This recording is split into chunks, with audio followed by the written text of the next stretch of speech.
রাস্তায় পড়ে থাকা টাকা উঠালে এবং এই টাকা উঠালে কি গুনাহ হবে এবং এই টাকা কাকে দিতে হবে? ভাই, রাস্তায় যদি কোনো কুড়িয়ে পড়া জিনিস পাওয়া যায়, আপনি 10টা টাকা পাইলেন, 5টা টাকা পাইলেন, একটা কয়েন পাইলেন বা কোনো কিছু পাইলেন, এটা যদি উঠানো হয় তাহলে কি করতে হয়? কি করতে হয় বলেন? আমাদের দেশে অনেকে বলেন যে রাস্তা থেকে কোনো কিছু কুড়ানো, হারানো কোনো জিনিস যদি আপনি উঠান, কারোর হারানো, কারোর পড়ে গেছে, আপনি উঠাইছেন, তাহলে যেটা উঠাইছেন ওটা ডবল দিতে হবে। এরকম একটা মাসালা আপনারা শুনছেন না শুনেন নাই? এই মাসালাটা কেউ একজন বানাইছে যাতে করে কেউ ভয়ে আর কারোর টাকা পয়সা না তোলে। নেক উদ্দেশ্যে কিছু জাল হাদিস তৈরি হয়েছে, তার মধ্যে এটা একটা। বুঝতে পারছেন? অথচ কোরআন হাদিসে কোথাও কথা বলা হয় নাই। তা আপনি এক কাঠি আগ বাড়িয়ে কেন এরকম নিজের মন গড়া মাসআলা বলবেন? এটা জায়েজ নাই, গুনাহের কথা। এ ধরনের কথা বলা যাবে না। যদি রাস্তায় কোনো কিছু পড়ে থাকে দেখেন আপনি, জিনিসটা যদি খুব তুচ্ছ হয়, সামান্য হয়, ধরেন কথার কথা 2 টাকার কয়েন, এটা যার হারাইছে সে আর এটা খুঁজতেও যাবে না, আপনি জানেন খুব সামান্য জিনিস, তাহলে সেটা আপনি নিজে গরিব হলে গরিব খেলেন বা কোনো গরিবকে আপনি দান করে দিলেন। আপনি নিজে গরিব হলে আপনি নিজে খেয়ে ফেলতে পারেন বা কোনো গরিবকে দান করে দিতে পারেন।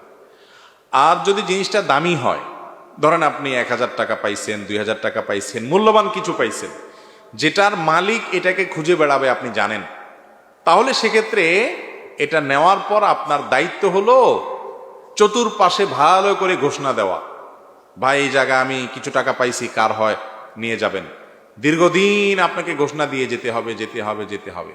কোনোভাবেই মালিক আর পাওয়া যাচ্ছে না, কোনো হদিস নাই, কোনো আলামত নাই, কোনো কিচ্ছুতেই পাচ্ছেন না, আর আশাও নাই। এতদিন হয়ে গেছে, অনেক দিন হয়ে গেছে, বহুত খোঁজাখুঁজি করছেন, তারপরেও পান নাই। তাহলে এবার কি করবেন? এই টাকা কোনো গরিব, কোনো অভাবী, যাকাতের হকদার মানুষকে দিয়ে দিবেন। ওই ব্যক্তির তরফ থেকে, যে আল্লাহ এই টাকার যে মালিক, তার তরফ থেকে আমি দান করে দিলাম, সবটা তার অ্যাকাউন্টে জমা হবে। আর আপনি যদি এরকম করেন যে আপনি ওইটা নিয়ে একটু খুঁজলেন, খোঁজাটা এমনভাবে খুঁজলেন যাতে কাউকে না পাওয়া যায়, এই টাইপের খোঁজা খুঁজলেন, হ্যাঁ? ওই যে একজনের বলে মুরগি হারায় গেছে আর আরেকজনে পাইছে, পাওয়ার পর মুরগিটা নিয়ে সে খুঁজছে, তো খোঁজার সময় সে বিরাট জোর করে আওয়াজ দেয়, একটা মুরগি পাওয়া গেছে। এমন ভাবে পাওয়া গেছে বলে যে এটা আর কেউ শুনে না। তো সবাই মনে করে কি জানি কি একটা মুরগি বেচা হবে না কি, পরেরটা আর মানুষ শুনে না। তো এইভাবে সারাদিন ডাকি ডাকি আসে, পরে আসি বলে, হুজুর আপনার কথা অনুযায়ী আমি আজকে বহুত চিৎকার দিয়ে দিয়ে ডাকছি, কোনো মালিক টালিক পাই নাই, এখন আমি গরিব মানুষ, আমি খাইতে পারি কিনা। তো এরকম মাসালা ঘুরাইয়া যদি খান তাহলে কিন্তু জায়েজ হবে না।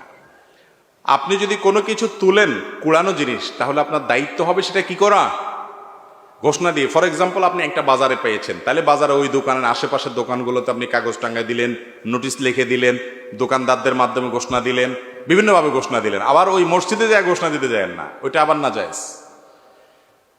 এরপরেও যদি না পাওয়া যায় তাহলে সেক্ষেত্রে কোনো গরিব মানুষকে দান করে দিবেন। আপনি নিজে খুব অভাবী গরিব মানুষ হলে আপনি নিতে পারেন, খেতে পারেন, যদি মালিক পাওয়ার আশা একদম না থাকে। তাহলে ভালো করে খুঁজতে হবে এবং দিতে হবে।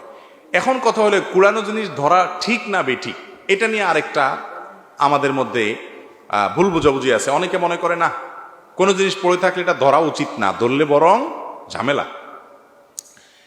যদি এটা আপনি না নিলে বরং আরেকজন মানুষ নিয়ে এসে খেয়ে ফেলবে, অসৎ মানুষ, এরকম মনে হয়, তাহলে আপনি বরং নিবেন। একজন একটা মোবাইল ফেলে গেছে, আপনি দেখেছেন, আপনি জানেন যে আপনি হারামটা খাবেন না, আপনার মধ্যে আল্লাহর ভয় আছে, আপনি খুঁজি মালিককে দেওয়ার চেষ্টা করবেন, আর আপনি না নিলে বরং অন্য কোনো লোক নিয়ে যাবে যার মধ্যে আল্লাহর ভয় নাই, এইরকম আশঙ্কা হলে আপনার জন্য বরং সেটা উঠানো উচিত। কথা কি বুঝতে পারছি? ওইটা বরং আপনি তুলে নিবেন, কারণ আপনি না নিলে ওইটা আরো নষ্ট হবে,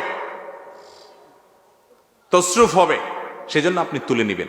আর যদি এরকম না হয় তাহলে সেক্ষেত্রে আপনি এটা ধরা না ধরাটা আপনার ইখতিয়ারের ব্যাপার।